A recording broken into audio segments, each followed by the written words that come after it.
From MTN News, this is Montana This Morning. We'll take a walk down Montana Avenue this morning where some businesses are closing while we see development in other areas of town, like a new apartment complex where some of those condos priced at over $500,000. This renovated building might be an old one you'll recognize. And the skate park is making plans to renovate as well. We've got some new ideas, new image renderings that we're looking at this morning of plans for, of course, a big hotspot downtown for young folks. But good morning. Welcome to Montana This Morning on this Friday, November 22nd. I'm Augusta McDonnell here with Miller Robson. Hey, happy Friday as we cruise on into the weekend. Hey, you know, they're starting to play Christmas music on the radio stations. Yeah, it's kind of nice. Getting into the mood, huh? Getting into the mood. Yeah. Okay, I was in Ganans the other day because I like their candles. And they have I walked in and it was just like this deluge of Christmas. And I was like, you're right. Into the spirit. I love it. Yeah. All the lights and all the different things, but it's lots of stores have that going on right now. It's fun. Yeah, well, we got love this time of year. Maybe a cold blast of Christmas coming our way by the end of the weekend, trying to really cool those temperatures down. Before we get there, though, some areas like Livingston, Cody, maybe Sheridan, a chance to get into the 50s for the next couple of days. How about that? Let's take a step back in time. Pretty seasonal yesterday as we wrapped up Thursday. Our high of 45, our low a bit colder than average, getting down to about 19. It was breezy at times yesterday. Of course, it was a dry day, even though we saw a good bit of cloudiness across the area at times.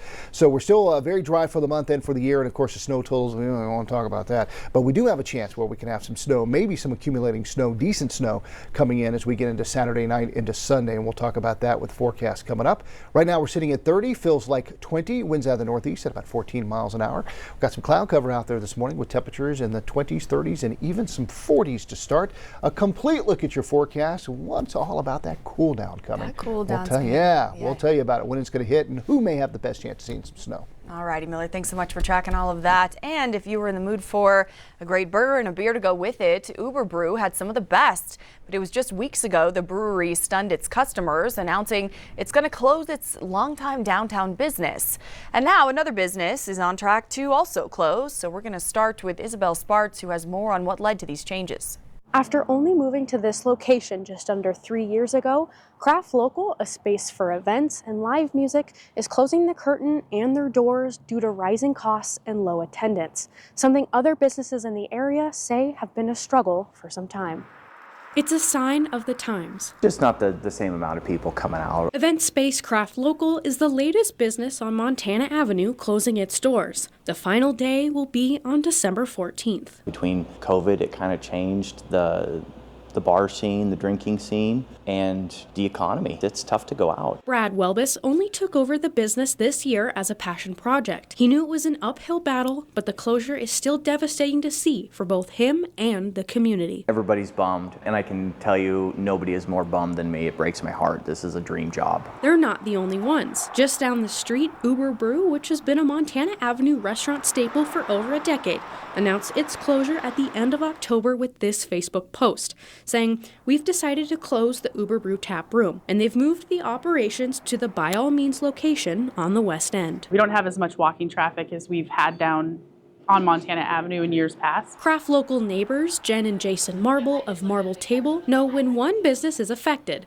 the ripple effect continues. With Craft Local closing, it's hard on the entire community. We definitely get, or had diners that would come in to eat at the restaurant before they go to a show. Obviously, that's not going to happen now. When it starts impacting my home and I can't pay my bills at home, there has to be that reality check that I've got to do something, and what we're doing here just isn't working. While the future is still uncertain for many, owners say there's never been a better time to go out and support local. If people don't come and support any business, whether it's downtown or anywhere else, they're not going to stay open. And those businesses are kind of the backbone of our economy. Likes on Facebook are great, but go out and actually support local businesses. In Billings, Isabel Spartz, MTN News.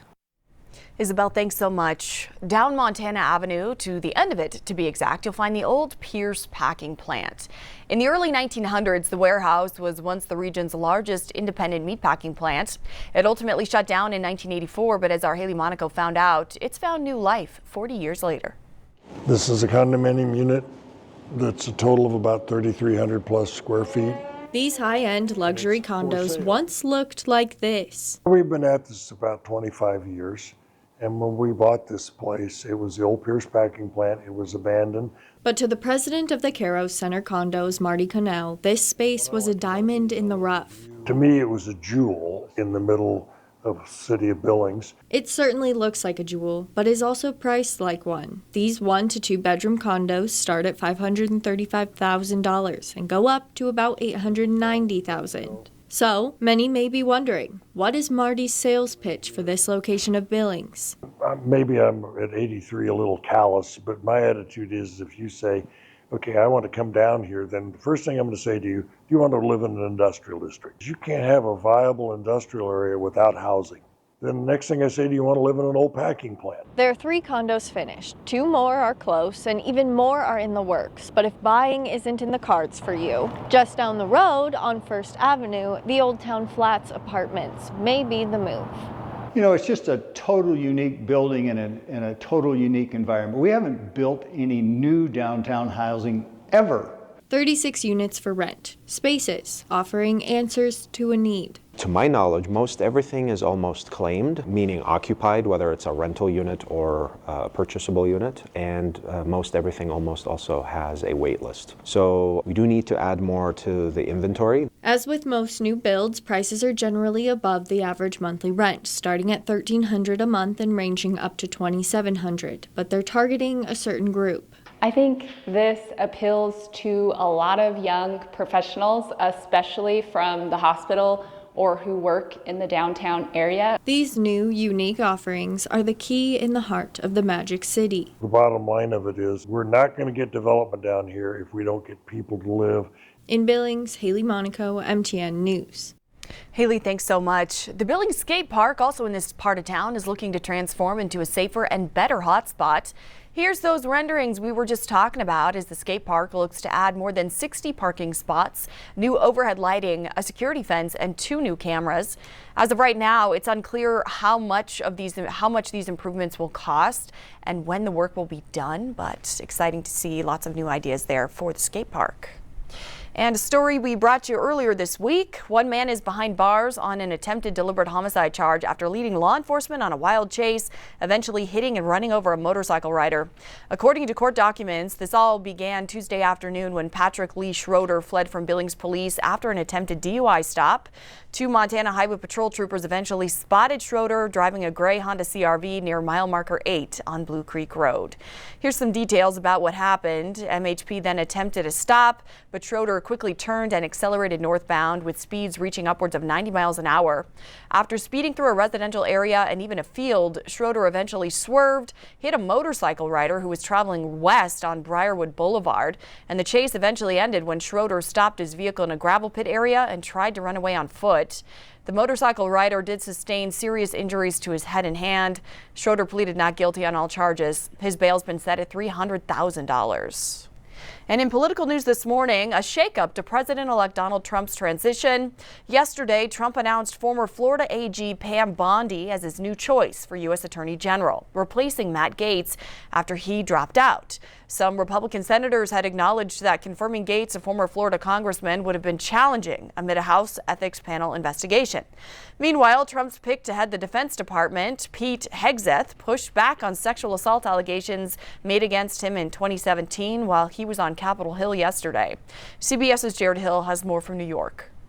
From Matt Gaetz to Pam Bondi, the former Florida Attorney General is now President-elect Donald Trump's new pick for U.S. Attorney General after Gaetz withdrew on Thursday. I got the sense that the process was going to be challenging. CBS News has learned that at least 8 Republican senators had planned to vote against confirming the former Florida congressman amid questions about the House Ethics Committee investigation into allegations Gaetz had sex with a 17-year-old. Gaetz denies all wrongdoing. I am proud to know Donald. Bondi is a longtime Trump ally with 2 decades of experience as a prosecutor. Meanwhile, yesterday on Capitol Hill, Trump's pick for defense secretary, Army vet and Fox News host Pete Hegseth, met with GOP senators to bolster his confirmation chances. His visit came as a police report from Monterey, California, provided more details on a 2017 sexual assault allegation made against him. According to the report, the accuser, referred to as Jane Doe, recalls saying no several times while in a hotel room with Hegseth.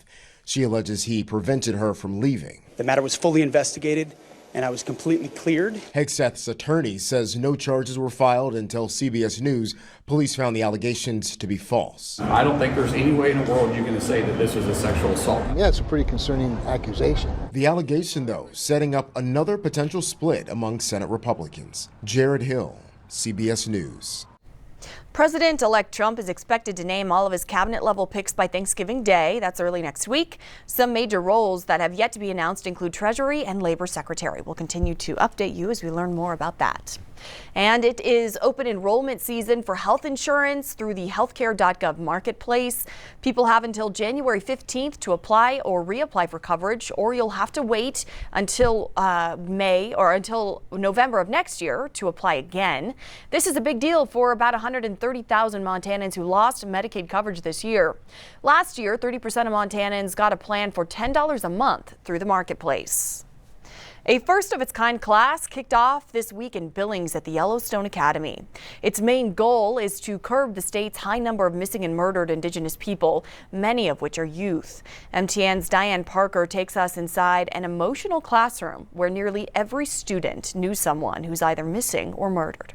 From red handprints to highway billboards, there's a coordinated effort in Montana to spread awareness about missing and murdered Indigenous people. In fact, the promise to speak out for those who can't is spreading in a big way with the first ever MMIP prevention training in the entire United States in Billings. If I get a missing person call, like an Amber Alert or a missing endangered persons advisory, I'll get a phone call to help locate that person. Charlene Sleeper is a known MMIP advocate in Montana and beyond, helping family after family find loved ones, but sometimes it's too late.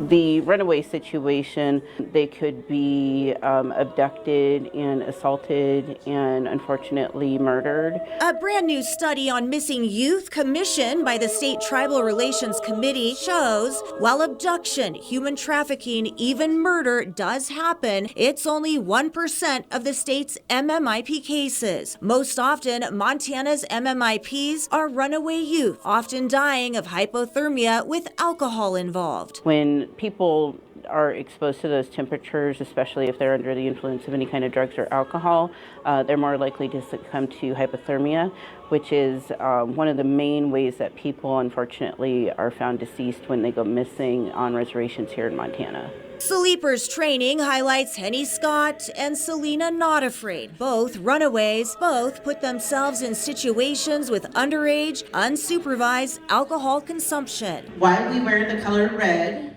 Sleeper strategically rolled out the trainings at the Yellowstone Boys and Girls Ranch in Billings. It's a campus with a 30% Indigenous population. 1,200 youth from across the state, many from reservations, live at the ranch, often related to mental health. We can create some change. It's a heavy class with students even walking out in tears knowing their friends and family are out there missing or murdered. In Billings, Diane Parker, MTN News.